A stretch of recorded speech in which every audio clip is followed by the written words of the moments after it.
Hello, spooky friends. Today we're going to talk about the Skirvin Hotel in Oklahoma. This story was brought to my attention by Coley Big Wow Wow on TikTok. Built in 1910, first opening in 1911, it had 220 rooms. It continued to grow in 1928 and 1930 until it had a total of 525 rooms.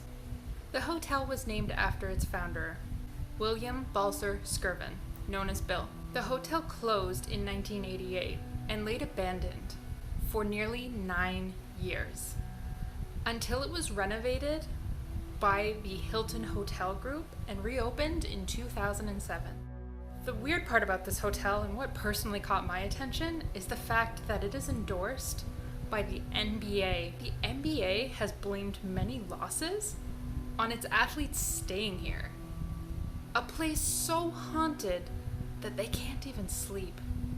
So where did this alleged haunting come from? Where did it all start? It starts with Bill Skirvin.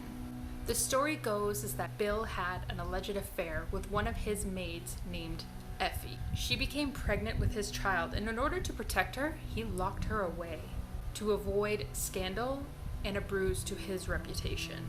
It's said that he locked her on the 10th floor. But in other stories, it states that she was locked in room 832, which actually has been renovated and no longer exists as it stood before. He was going to keep her there until the birth of her child and then pay her and the child to simply go away. But we know that because there's a story, it didn't happen that way. One side of the story states that Effie, in massive amounts of depression from being locked away in her room. He did provide her with food and things that she would need, as well as baby items, but nobody wants to be taken away from their own life, and nobody wants to be treated like that. Even with the birth of her child, Effie was not allowed out of her room under Bill's orders, and one story states that she jumped out of a window, killing herself and her child, but no newspaper has ever mentioned anything about that.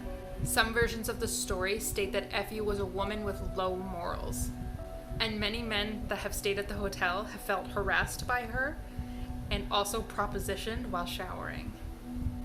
Others claim to have seen a naked woman in the shower with them. One man states that he was sexually assaulted by an unknown force while staying at the Skirvin.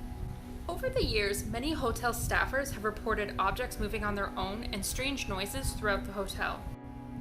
What's really odd about this hotel is that among its Gothic architecture, it has faces of the ancient Greek mythological god named Pan, who is the god of wild shepherds, flocks, and rustic music, and is the companion of nymphs. Now, his hindquarters are that of a goat, and he has horns, which leads me to really question why Satan worshippers wouldn't love this place. But no one ever talks about Bill Skirvin. Steve Lackmeyer and Jason Kersey, both reporters for the Oklahoman, said that Bill was a notorious womanizer and a drinker, known for various incidences involving gambling and other vices. Effie was not the only woman in this story, though the Skirvin family only admits to Bill having one affair with one of his employees named Mabel Luty, his assistant and bookkeeper, who he had an affair with, but she survived. It was shortly before many additions to this hotel that its dark history started. According to many stories, guests on the 8th floor would often complain of not being able to sleep through the cries of an infant throughout the night. However, checks by staff confirmed that there were no children staying on that floor or anywhere near it.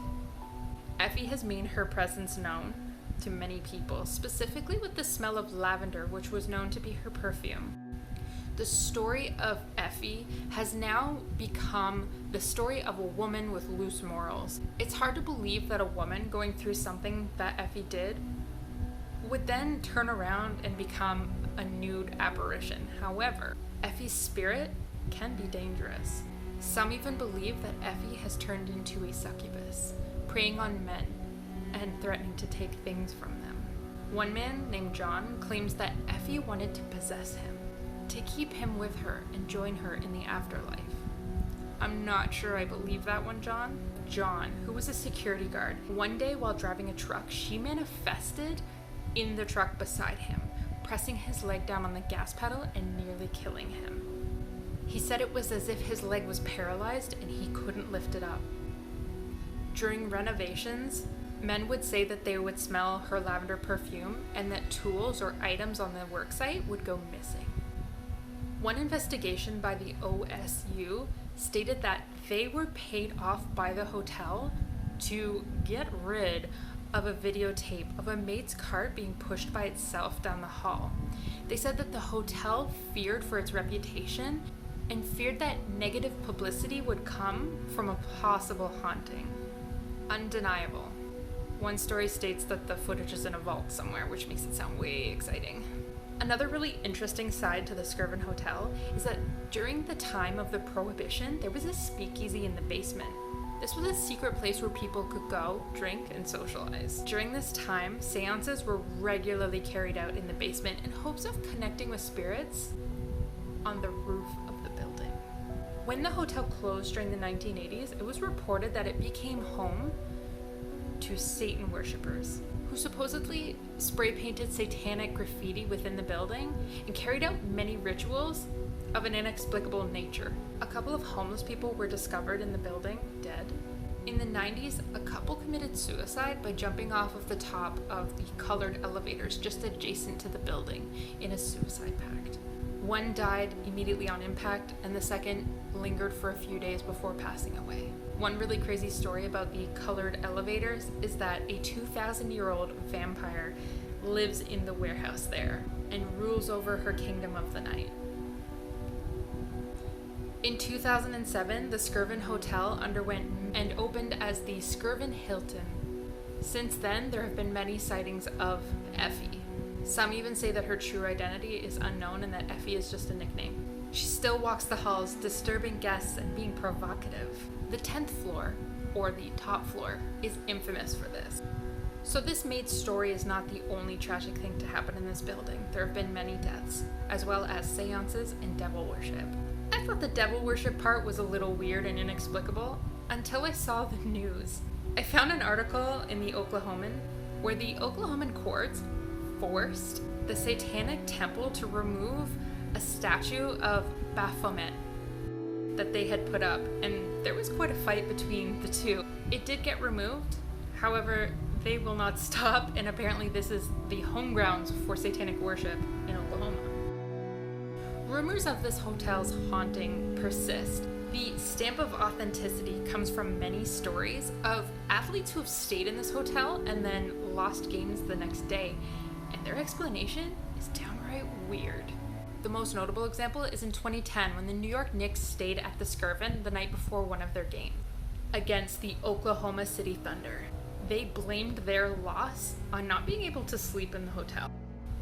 Eddie Curry said he was only able to sleep just 2 hours and ended up sleeping in the room of teammate Nate Robinson. His room was on the infamous 10th floor. I definitely believe that there are ghosts in this hotel, he told the Daily News. In 2012, the Miami Heat stayed there, and the same thing happened during the NBA Finals. Also in 2010, Bill Simmons, a reporter for ESPN, said that strange things happened during his stay at the Skirvin. He also stayed on the 10th floor.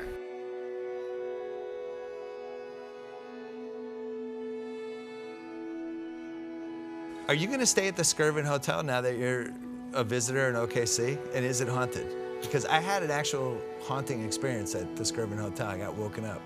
By what? By the ghost. You sure it was a ghost that woke you up? I'm just telling you, I never believed in that shit.